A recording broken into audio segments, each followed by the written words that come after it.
I dreamt for so long.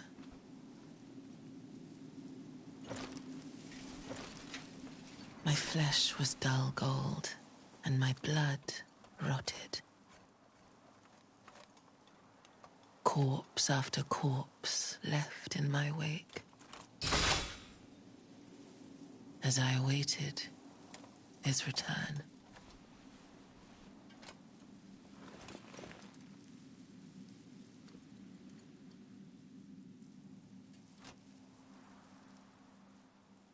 Heed my words. I am Melania, Blade of Mikola.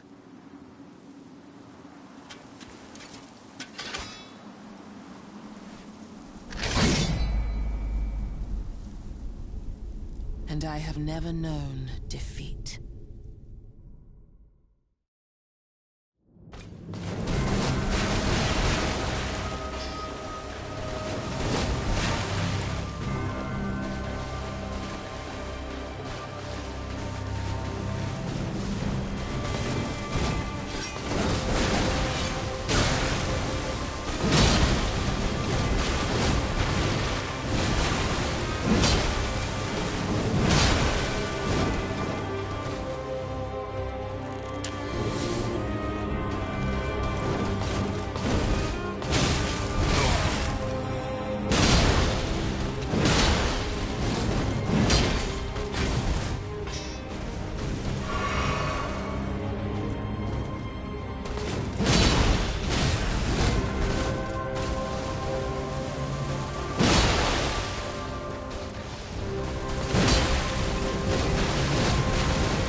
Wait.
Dearest Mikola, my brother,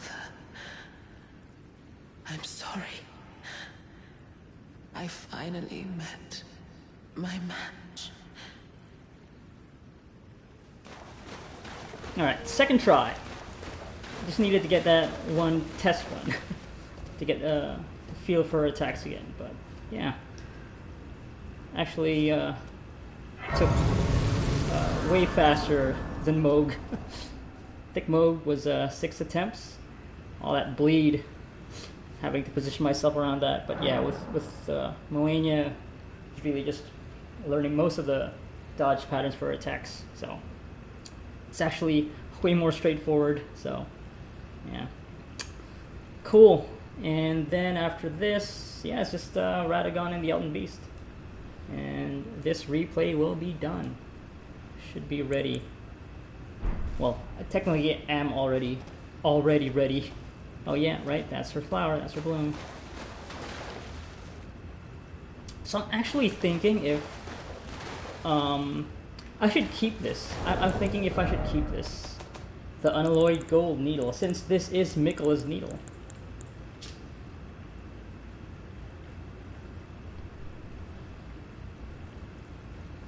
And the shadow of the Erd Tree will be all about him.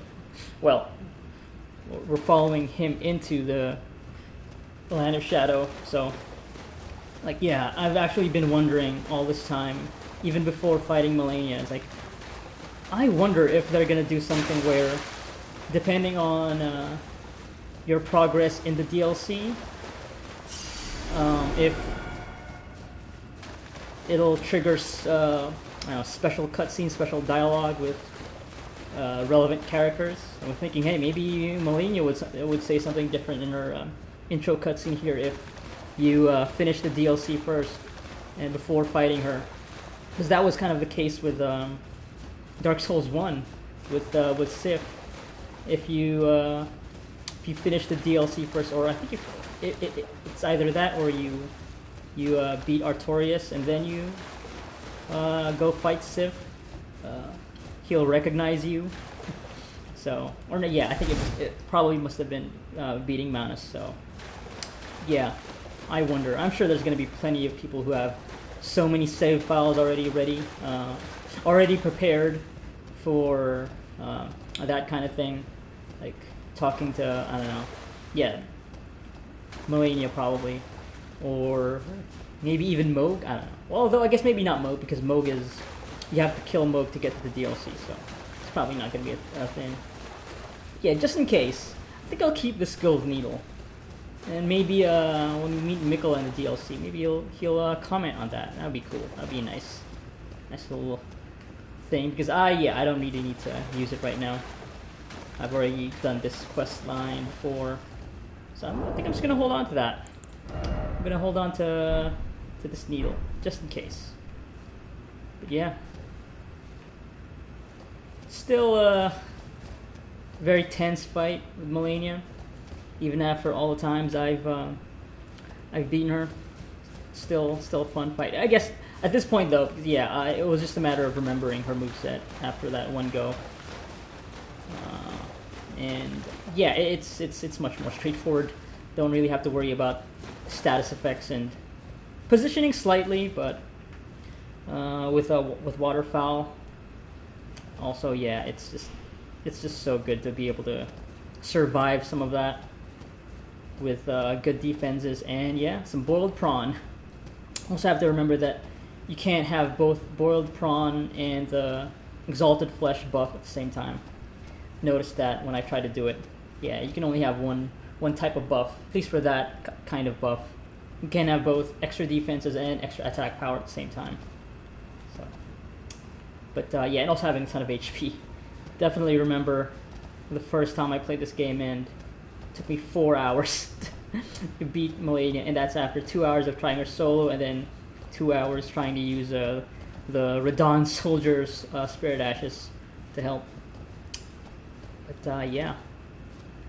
Also, yeah, just big strength weapons, colossal weapons, makes it much more straightforward.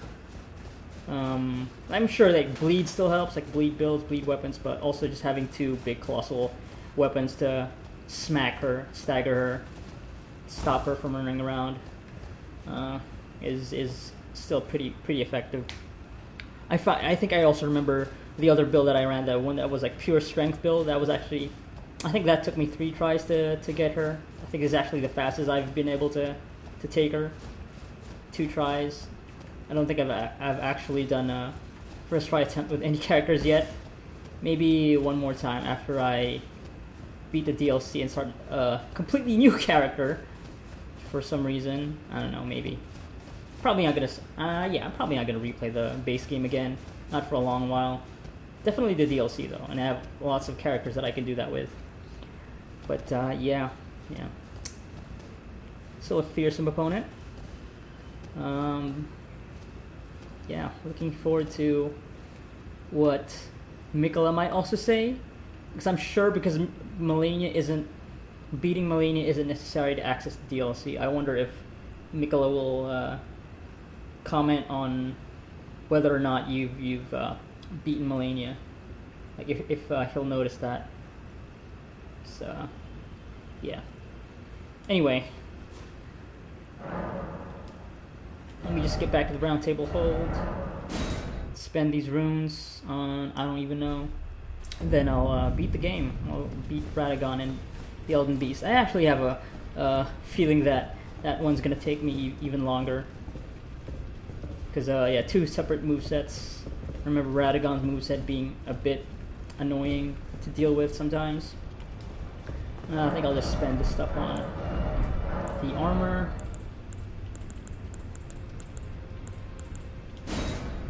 Yeah, I'm not really gonna use any of those, not for this build, so let's just take our stuff. And let's just take all of this actually. There's so many runes, not gonna be using it for leveling up anymore.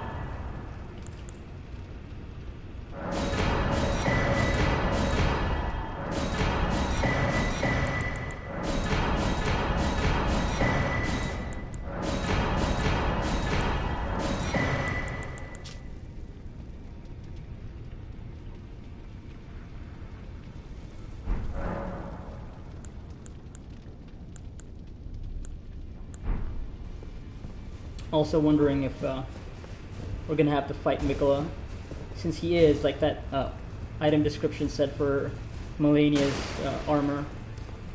Mikola is the most fearsome Empyrean of all, so we're gonna have to kill him. He's gonna have a wild transformation from pretty little boy, angelic, and his second phase he'll turn to something fucking monstrous. Maybe something that's a mix of beauty and grotesquerie, kind of like with Malenia's second phase, the goddess of rot, the goddess of sleep, or the god of sleep, or whatever. Yeah, since Mikola is this gender fluid demigod, I guess. Saint Trina? Yeah. Let's see. Or maybe we don't fight him at all. Could be just Mesmer, although I doubt that. I have an inkling.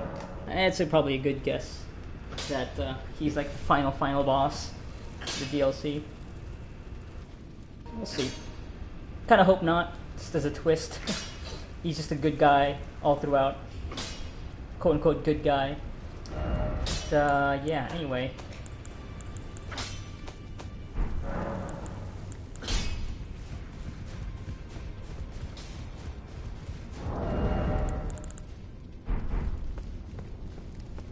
And you know what? I'm not going to spend these runes right now. I'm just going to get to it.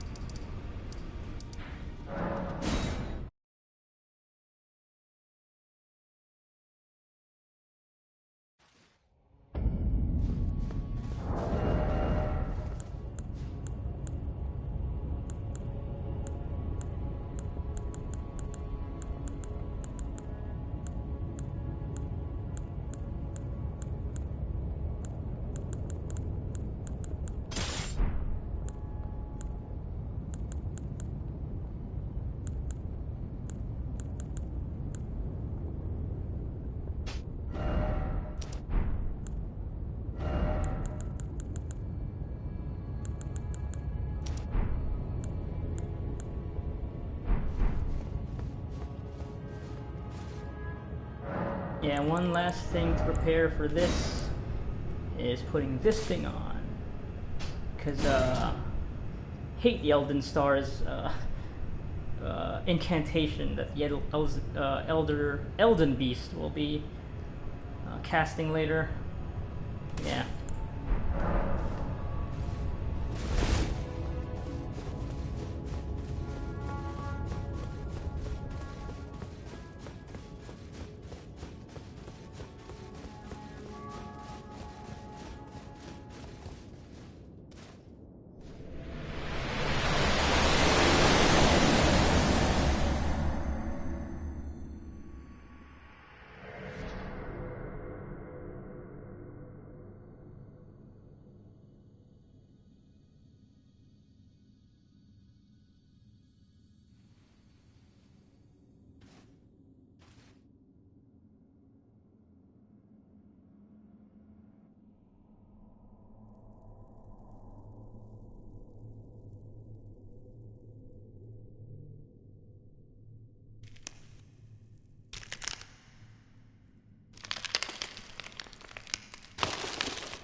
Alright, yeah. Got it in one. Thank goodness, because that was a long ass fight. But yeah. Alright. Time to burn it all away. All that distinguishes. Actually, you know what? Now that I think about it, I don't actually have to initiate the credit sequence. Although I could. It doesn't matter. It's not like it's gonna throw me into NG+. I guess I could just hold off on. Yeah, become the Lord of Frenzied Flame. Although I do wonder if that would also play into the DLC in some way. Probably not in a major way, but maybe like another like extra line or two.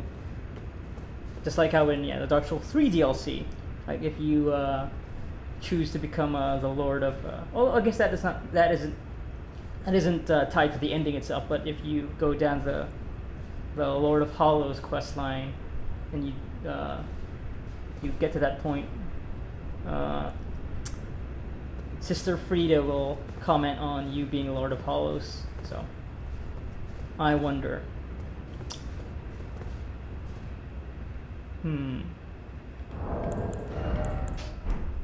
This guy, is he gonna become a Lord of Frenzied Flame?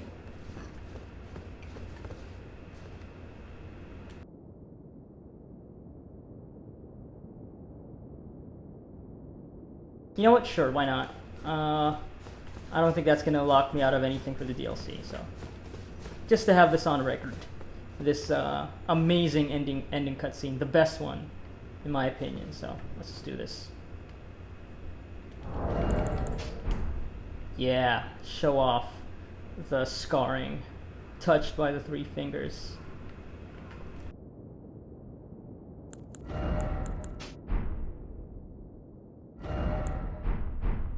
Keep the pants on though. Don't want to be too indecent.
Isn't that just the sickest metal album cover you've ever seen?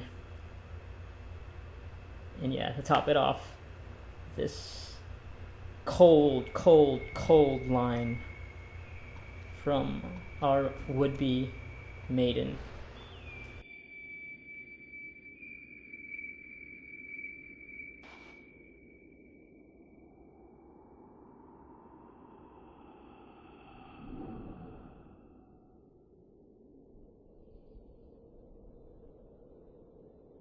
Lord of Frenzied Flame.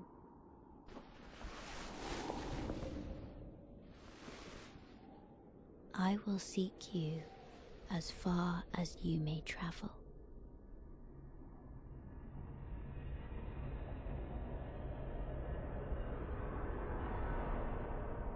To deliver you what is yours. Destined death. Yeah. First time I saw that, it just gave me chills. It would be also so sick to explore that avenue, even though it's probably never going to happen, or not likely to happen. I don't see a potential sequel for this game coming after, continuing story of I guess one of the harder to get endings. Although it would be really cool to see, Melina going after you in dogged pursuit throughout the entire game, kind of kill you. Although, kind of hard imagining a world that you have set on fire as a Lord of Frenzied Flame. Outside of maybe going outside of the Lands Between. Maybe the effects are only in the Lands Between. But also, I'm wondering if Melina's story is going to be explored in the DLC as well, if that's a possibility. Considering a lot of the theorizing about her lore is that she was, it's not directly stated, but it's heavily implied that she is one of Marika's daughters. And she was burned at the foot of the Erd Tree for a purpose, and she is a lot of theorizing about her connections with the butterflies, and the similarities, or I guess the parallel lines between her and Mikola. And even Ronnie as well. So, a lot of questions. Although I am leaning more towards Melina not really factoring into the DLC story. It's probably just gonna focus mostly on Mikola. But yeah, it's cool going through this whole game again and doing as much of the stuff that I really enjoyed, which is like 90% of the game. Seeing all that again. Great game. I am so ready for the DLC. Also, it would be incredibly funny if it turns out the one ending that where you do basically forfeit life in the Lands Between and betray Melina's trust is the one that locks you out of the DLC. Of course, that's not going to happen. It'd be very funny, though.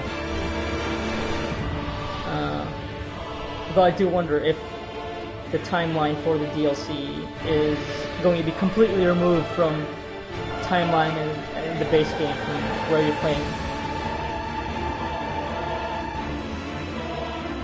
I assume it'll happen before the ending. I don't know, maybe. I'm not gonna be wandering for too long though. Like 4 days. 3 actually, yeah. Yep.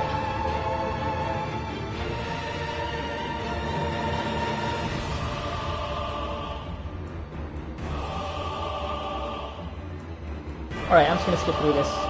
Already gave them their due. All the beautiful, beautiful developers, all the people who contributed to the making of this amazing, amazing game. Yeah. Begin Journey 2. No, I'm not going to do that. Yeah, because I don't want to start the DLC in New Game Plus.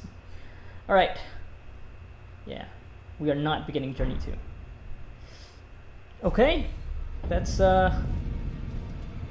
this guy. All ready for the DLC. Got almost 1 million runes. Yeah, I don't really have anything else to buy.